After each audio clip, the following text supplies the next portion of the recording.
Hello everyone, welcome to my YouTube channel PAPC pharma classes. Last class में हम chapter पढ़ रहे थे एंटी मलेरियल ड्रग्स। ठीक है, एंटी मलेरियल ड्रग्स हमने देखा था कि ये मलेरिया के प्रोफाइलैक्सिस के अंदर, ट्रीटमेंट के अंदर एंड प्रिवेंशन के अंदर काम में आती हैं। जो प्लाज्मोडियम फाल्सीपैरम होता है, ये सबसे खतरनाक टाइप का मलेरिया इसी से होता है, सीवियर मलेरिया जिसे हम बोलते हैं। और ये प्लाज्मोडियम की 4 स्पीसीज हमने देखी थी, plasmodium falciparum, vivax and malaria ovale. ठीक है, फाल्सीपैरम से, जिसमें कि सबसे ज़्यादा सीवियर मलेरिया जिससे होता है। ओके, एंटी मलेरियल थेरेपी जो है वो इन 5 चीज़ों के लिए काम में ली जाती है, 5 टर्म्स जिसके लिए काम में ली जाती है। कैजुअल प्रोफाइलैक्सिस के लिए, यानी कि मलेरिया से बचाव के लिए।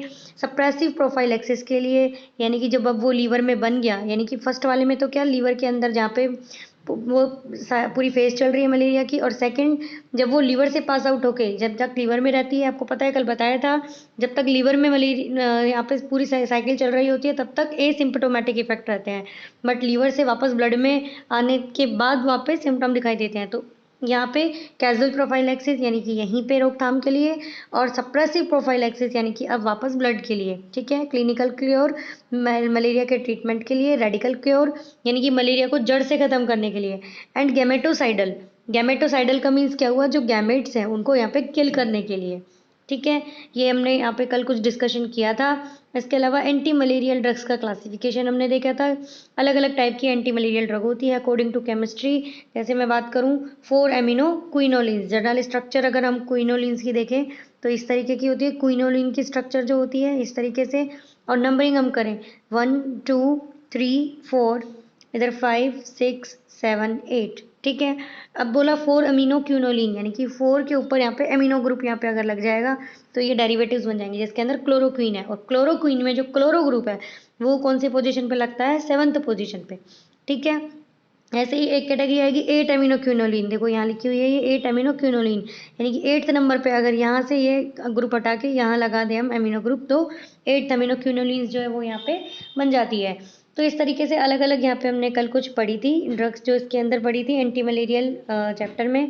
देन हमने क्विनीन, 4 एमिनो क्विनोलिन्स और क्विनोलिन मेथेनॉल, ये हमने जो 3 कैटेगरी है मलेरिया एंटी मलेरियल ड्रग्स की, वो हमने डिस्कस यहाँ पे कर ली थी। ठीक है, क्विनीन बता दिया था, कैल्कुलोइड है, सिंकोना बार्क से ऑब्टेन्ड होता है। इसके जो साइड इफेक्ट्स है सभी को मिला के, टाइनेटिस, बिटर टेस्ट, सभी को मिला के सिंकोनिज्म इफेक्ट जो है उसे हम बोलते हैं, क्या बोलते हैं, सिंकोनिज्म इफेक्ट से बोलते हैं। तीनों क्लास का मैकेनिज्म ऑफ एक्शन एक ही जैसा था, और वो क्या था कि जैसे क्लोरोक्वीन है, ये एक वीक बेसिक ड्रग है। ठीक है, लेकिन इसका काम क्या होता है, ये जैसे ये आरबीसी है, हमारी आरबीसी को रप्चर करती हैं जो प्लाज्मोडियम होती हैं। ठीक है, ब्लड में जाने के बाद आरबीसी है, इसके अंदर क्या है कि हीम जो है इसके साथ ये क्या हो जाती है, कॉम्प्लेक्स बना लेती है, जैसे क्लोरोक्वीन जैसी ड्रग्स, क्विनीन, क्लोरोक्वीन, एमोडियाक्विन और ये मिफालोक्विन, इसके साथ कॉम्प्लेक्स बना लेती है। हीम का कन्वर्जन हो रहा होता है किसके अंदर, हीमोजोइन के अंदर। किसके अंदर, हीमोजोइन के अंदर। और जो प्लाज्मोडियम है इस हीमोजोइन को खुद के सर्वाइव करने के लिए काम में लेता है। ठीक है, अब जब क्लोरोक्वीन है वो इसके साथ हीम के साथ कॉम्प्लेक्स बना लेगा तो वो हीमोजोइन में कन्वर्ट नहीं हो पाएगी, और प्लाज्मोडियम जो उसको सर्वाइव में यहाँ पे आएगी प्रॉब्लम। और ये सब कब करती है, जब उसकी पीएच जो है आरबीसी के पास की जो पीएच है उस फ्लूइड की, उसको ये क्या कर देती है, इंक्रीज। ठीक है, क्योंकि प्लाज्मोडियम पीएच को यहाँ पे क्या करके रखता है, एसिडिक बना के रखता है, लेकिन इन ड्रग्स का काम है उस पीएच को यहाँ पे बेसिक बनाना। ठीक है, तो पीएच को यहाँ पे बेसिक बना के फिर अपना काम करती है। ओके, हमने कुछ ड्रग्स पढ़ ली थी जैसे कि, और ये जो मिफालोक्विन थी ड्रग ऑफ चॉइस थी किसमें, क्लोरोक्विन रेसिस्टेंस मलेरिया में, यानी कि जिसके अंदर क्लोरोक्विन जो है आरबीसी के अंदर एंटर ही नहीं हो पा रही, कॉम्प्लेक्स ही नहीं बना पा रही, पीएच को इंक्रीज ही नहीं कर पा रही, तो उसके अंदर मिफालोक्विन जो है वो इफेक्टिव ड्रग होगी। ठीक है, इसके आगे नेक्स्ट जो ड्रग्स हैं उनको डिस्कस करते हैं हम, जैसे कि है 8 एमिनो क्विनोलिन। अभी थोड़ी देर पहले मैंने बता दिया, क्विनोलिन रिंग में 8th नंबर पे अगर हम एमिनो ग्रुप लगा देते हैं, NH2 ग्रुप, तो उसके अंदर वो 8 एमिनो क्विनोलिन्स जो है वो यहाँ पे बन जाती हैं। ठीक है, ड्रग कौन कौन सी इंक्लूड होती है इसके अंदर, प्रीमाक्विन, पामाक्विन, बुलाक्विन, ये सब इसके अंदर ड्रग्स जो है वो इंक्लूड यहाँ पे होती है। टिश्यू स्टेज ऑफ पैरासाइट, इसके अंदर ये काम करती है। ठीक है, टिश्यू और ये किल सेक्सुअल स्टेज ऑफ पैरासाइट, साइटोसाइड्स ये ड्रग होती हैं। गैमेटोसाइडोसाइड्स क्या होती हैं, यानी कि जो गैमेट्स बनते हैं उनको यहाँ पे किल करने का काम करती है। और गैमेट्स किसमें, फीमेल एनाफ्लीज के सलाइवा में यहाँ पे प्रेजेंट होते हैं। ठीक है, वहाँ पे उसको किल करने का काम करती है। देन बाद में ये सेक्सुअल यहाँ पे करके बाद में बन जाते हैं किसके अंदर, स्पोरोजोइट के अंदर, ठीक है, स्पोरोजोइट के अंदर। देन फिर ये किसी भी हेल्दी पर्सन के अंदर यहाँ पे इंसर्ट कर देते हैं स्पोरोजोइट। वहाँ से फिर जाती है वो लिवर में, लिवर के अंदर वापस वो मल्टीप्लाई होती है और फिर वापस मीरोजोइट की फॉर्म में किसी भी हेल्दी पर्सन के ब्लड में जो एंटर कर जाती है, फिर वो आरबीसी को करती है रप्चर्ड, ठीक है। तो ये इस तरीके से यहाँ पे ये काम करती है गैमेटोसाइट्स को किल करके, ठीक है। इस ड्रग का एक क्वेश्चन भी पूछा जाता है कि टिश्यू स्टेज ऑफ पैरासाइट पे कौन सी ड्रग काम करती है या फिर गैमेटोसाइट ड्रग कौन सी है, तो वो बोलना है प्रीमाक्विन, पामाक्विन, बुलाक्विन, ये यहाँ पे ये वाली ड्रग्स हैं, ठीक है। साइड इफेक्ट होते हैं इन ड्रग के कौन कौन से, हीमोलाइटिक एनीमिया विथ प्रीमाक्विन के साथ सबसे ज़्यादा होता है हीमोलाइटिक एनीमिया, ठीक है। और ये हीमोलाइटिक एनीमिया जो है ये किन में ज़्यादा होता है, ये क्या है कि ग्लूकोज 6 फॉस्फेट डिहाइड्रोजिनेज डेफिशिएंट वाले जो पेशेंट हैं, यानी कि इस एंजाइम की जिसके अंदर कमी है, उन पेशेंट के अंदर ज़्यादा हीमोलाइटिक एनीमिया होता है, ठीक है। और ये प्रेगनेंसी में भी अवॉइड की जाती है प्रीमाक्विन जैसी ड्रग्स, क्योंकि मान लो ये यूरिनरी ब्लैडर है प्रेग्नेंट वुमेन का और इसके अंदर ये इस तरीके से इसका बेबी है, ठीक है। अब ये इसके अंदर क्या है कि इतनी ज़्यादा यहाँ पे ये एंजाइम जो है ग्लूकोज 6 फॉस्फेट डिहाइड्रोजिनेज, इसकी होती है यहाँ पे कमी, ठीक है। अब ये जो एंजाइम है इसकी कमी ऑलरेडी है और ये क्या है फिर यहीं से ये इसका पूरा चल रहा होता है पूरा प्रोसेस ब्लड का, ठीक है। अब जब इस एंजाइम की ऑलरेडी कमी है और फिर प्रीमाक्विन जैसी ड्रग दे देंगे तो और ज़्यादा एनीमिक वहाँ पे भी यहाँ पे ये फीटस जो है वो हो जाएगा, तो इसलिए बोलते हैं इसको हीमोलाइटिक एनीमिया विद प्रीमाक्विन, जो है ये साइड इफेक्ट यहाँ पे इसका आता है। जो और भी ड्रग्स होती हैं जैसे कि कौन सी, डेप्सोन, डेप्सोन ये कौन सी है, सल्फोनामाइड, वो उसकी एंटीलेप्रोटिक ड्रग है ये डेप्सोन। इसके अलावा यूरिनरी एंटीसेप्टिक एक हमने ड्रग पढ़ी थी एंटीबायोटिक चैप्टर के अंदर, जिसका नाम क्या है, नाइट्रोफ्यूरेंटोइन, नाइट्रोफ्यूरेंटोइन ये ड्रग हमने पढ़ी थी, ठीक है। और अभी हमने देख ली कौन सी, प्रीमाक्विन। ये तीनों ही ड्रग हीमोलाइटिक एनीमिया कोज करती है, सो तीनों ही प्रेग्नेंट वुमेन के अंदर यहाँ पे ये स्ट्रिक्टली प्रोहिबिटेड ड्रग्स हैं, इनको यहाँ पे अवॉइड करनी चाहिए, ठीक है। इसके अलावा नेक्स्ट देखते हैं आर्टिमिसिन डेरिवेटिव्स। आर्टिमिसिन डेरिवेटिव एक फास्टेस्ट एक्टिंग ड्रग है, इसीलिए जो सबसे सीवियर मलेरिया जिस भी प्लाज्मोडियम की स्पीसीज से होता है उसका नाम क्या था, प्लाज्मोडियम फाल्सीपैरम, ठीक है। तो प्लाज्मोडियम फाल्सीपैरम से जो ये यहाँ पे मलेरिया होता है उसको ट्रीट करने के लिए जो आर्टिमिसिन डेरिवेटिव्स है इनका काम में लिया जाता है। आर्टिमिसिन जो है एक ये आर्टिमिसिया यानी एक नेचुरल ड्रग है, आर्टिमिसिया एनुआ, आर्टिमिसिया एनुआ इस प्लांट से जो है ये ऑब्टेन्ड होती है, ठीक है। ये यहाँ पे इसका नेचुरल डेरिवेटिव होता है आर्टिमिसिन, आर्टिमिसिया एनुआ से ये मिलता है। इसके सेमी सिंथेटिक डेरिवेटिव भी होते हैं जैसे कि आर्टी ईथर, आर्टीमीथर, ये दो होते हैं, आर्टी ईथर और आर्टीमीथर ये ऑयल सोल्यूबल है, आर्टिसोनेट जो है ये एक वाटर सोल्यूबल यहाँ पे इसका जो है ये डेरिवेटिव होता है, सेमी सिंथेटिक डेरिवेटिव, ठीक है।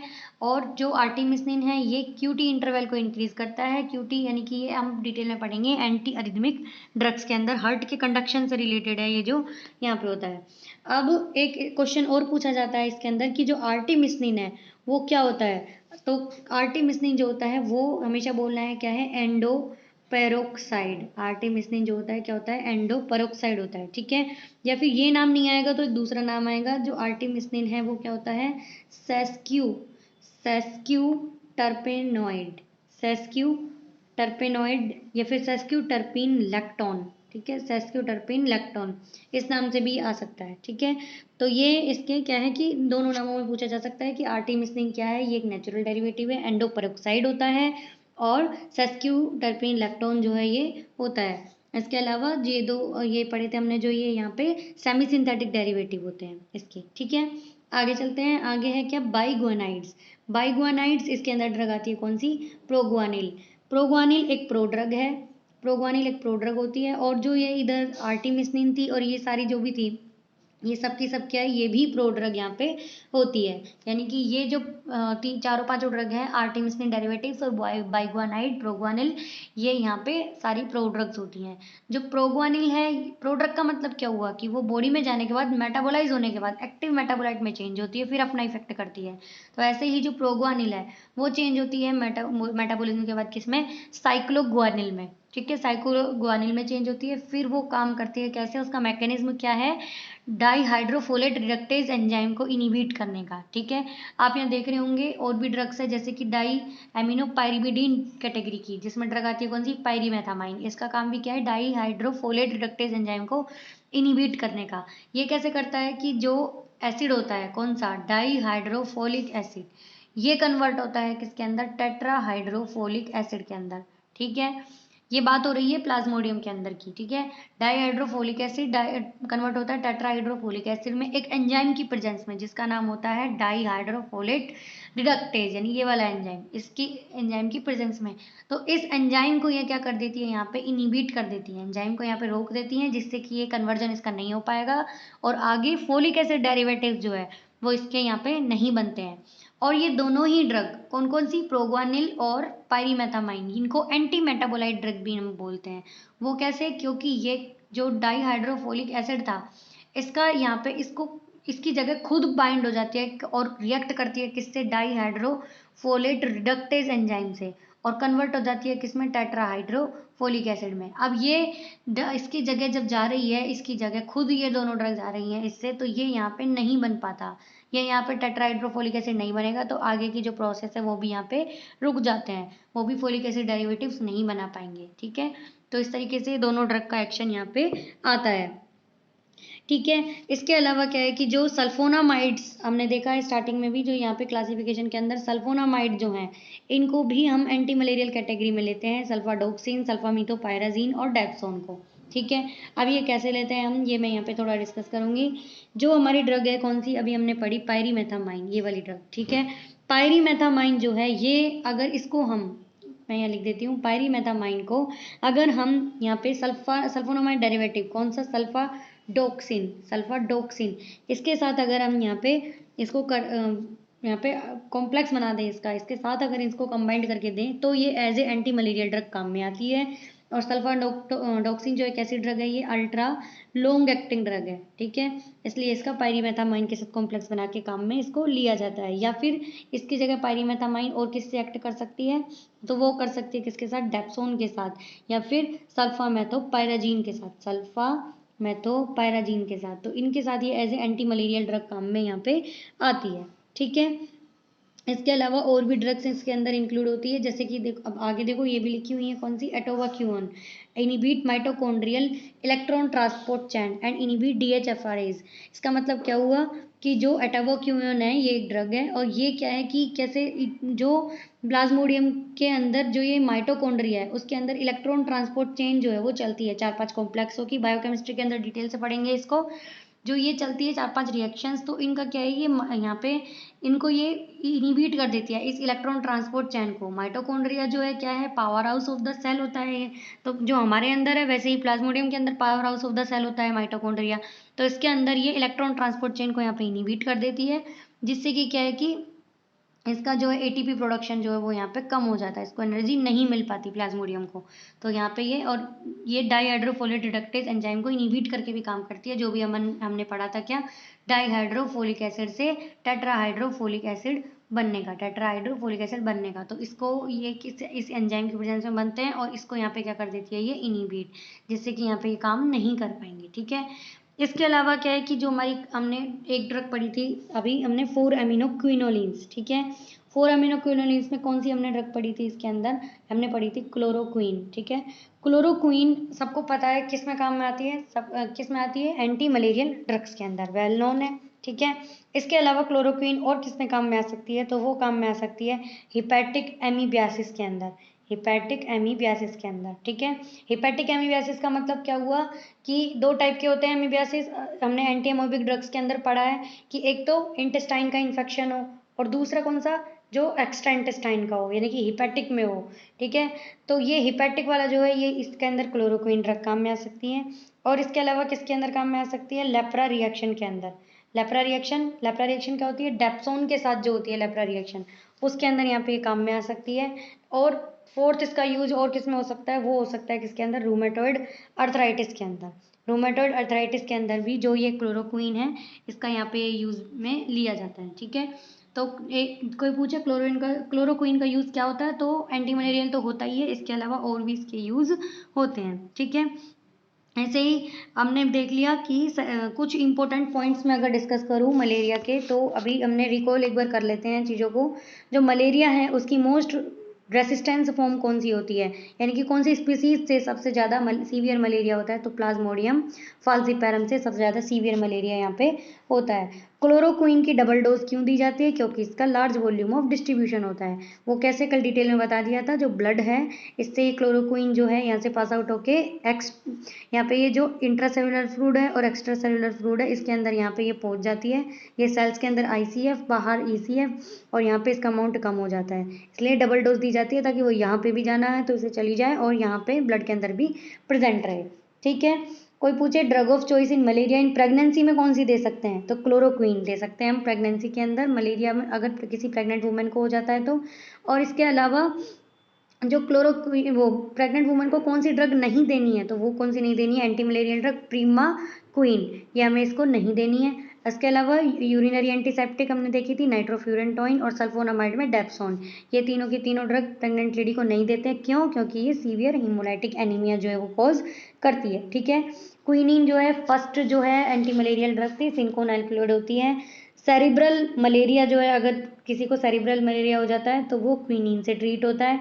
ठीक है, और जो हमने पढ़ा था कौन सा अभी, सेस्क्यूटर्पिन लैक्टोन, ये किसको बोलते हैं सेस्क्यूटर्पिन लैक्टोन, जो हमारे ये आर्टिमिसिया एनुआ से जो डेरिवेटिव्स ऑब्टेन्ड हो रहे थे उनको बोलते हैं क्या, सेस्क्यूटर्पिन लैक्टोन। वो कौन कौन से थे, आर्टी ईथर, आर्टीमीथर, आर्टिसुनेट, इनको बोलते हैं सेस्क्यूटर्पिन लैक्टोन। ठीक है, आर्टिमिसनिन जो होता है, आर्टिमिसनिन, इसके साइड इफेक्ट क्या होते हैं कि ये QT इंटरवल को इंक्रीज करती है हार्ट के कंडक्शन में, यानी कि ये यहाँ पे इफेक्टिव है। ठीक है, यहाँ पे साइड इफेक्ट जो इसका ये होता है। ठीक है, बाकी हमने पढ़ ली जो ये हमारी आर्टिमिसनिन डेरिवेटिव्स है, ये सब की सब प्रोड्रग है, और प्रोगुआनिल ये भी एक प्रोड्रग यहाँ पे होती है। सल्फोनामाइड, सल्फाडोक्सिन, सल्फामिथोपायराजीन, डेप्सोन, ये सब काम में ली जाती हैं। कुछ एंटीबायोटिक्स भी काम में ली जाती है, जैसे कि कौन सी एंटीबायोटिक्स अगर हम देखें तो एंटीबायोटिक में डॉक्सीसाइक्लिन ये एक टेट्रासाइक्लिन कैटेगरी की ड्रग है। डॉक्सीसाइक्लिन, टेट्रासाइक्लिन, इनको हम as a anti malarial drug काम में यहाँ पे लेते हैं। ठीक है, तो हमने जनरल चैप्टर डिस्कस किया about the anti malarial drug and different types of mechanism of actions देखे इसके अंदर, और केमिस्ट्री के अकॉर्डिंग भी हमने इनकी स्ट्रक्चर्स देखी, साइड इफेक्ट्स देखे। मलेरिया का जो है मोस्ट रेसिस्टेंस फॉर्म होती है कौन सी स्पीसीज से होती है, वो प्लाज्मोडियम फाल्सीपैरम से। तो ये all discussion about anti malarial यहीं पे फिनिश होता है। नेक्स्ट क्लास में नेक्स्ट चैप्टर के साथ मिलेंगे, तब तक के लिए थैंक यू, धन्यवाद, जय हिंद, जय भारत।